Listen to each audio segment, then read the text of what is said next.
Welcome back to another demo. This is just to show off some very minimal progress. First of all, what I did was I'm rendering all of the colliders that I collect with borders. A yellow border means that it's an interaction border, only for purposes of showing a reticle to show you that you're about to interact with something, or in red-blue anaglyph mode to change the distance of the reticle to look like it's farther away or closer. The white borders, however, here you can see it's yellow because it's just at an interaction distance, but if I get closer it becomes white, and that makes it a physical collider. The floor is always a white border because I'm always close enough to collide with it right now. If I were to jump way up in the air, which I can't do right now, it would become yellow and then become white as I get down close to it again.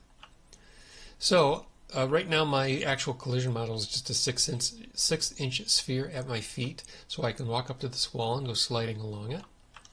And I need to note that when I collide with a surface, I push myself away from it ever so slightly, otherwise there tends to be some slippage and I end up going through the surface as I slide along it.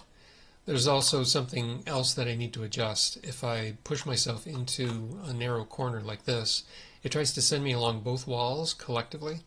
I need to, in the collision detection, if it sends me from one wall to another, I have to make sure that my push direction is considered, and if it's pushing me against two opposing directions, it should just stop my movement there and stop the collision detection.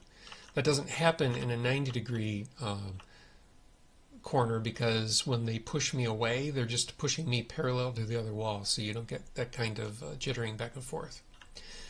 The other problem I run into, oh, and by the way, this block is in the wall so that I could collide with it later, but right now, again, since my collision detection is just a 6-inch sphere at my feet, then I'm just going to go right through it. When I implement the pill shape, where I put a sphere at my head and a sphere at my feet and a cylinder in between, then when I strike this, it should push me around it. The other challenge I have to work on is a tight corner like this, where when I collide with one surface, it'll push me ever so slightly like it always does, but that can push me into the other wall and then I end up slipping through it like this. Whoops, it's not doing it now. There we go. There, I slipped through it. So I need to make that adjustment too. And then I can collide with these bottom stairs, but that's the only part I'm going to collide with at all. I can walk underneath the stairs because the only collider is at my feet. Once I get the pill and the top and bottom spheres and the cylinder working, then I won't be able to walk through these stairs. And then I have yet to implement being able to climb stairs. That'll be a separate check routine. And then finally, I do have gravity. I can't jump right now, but if I step off, I fall. So that's it for that demo. I'll make more progress, and as I have more to show off, I will make another video. Thank you for watching.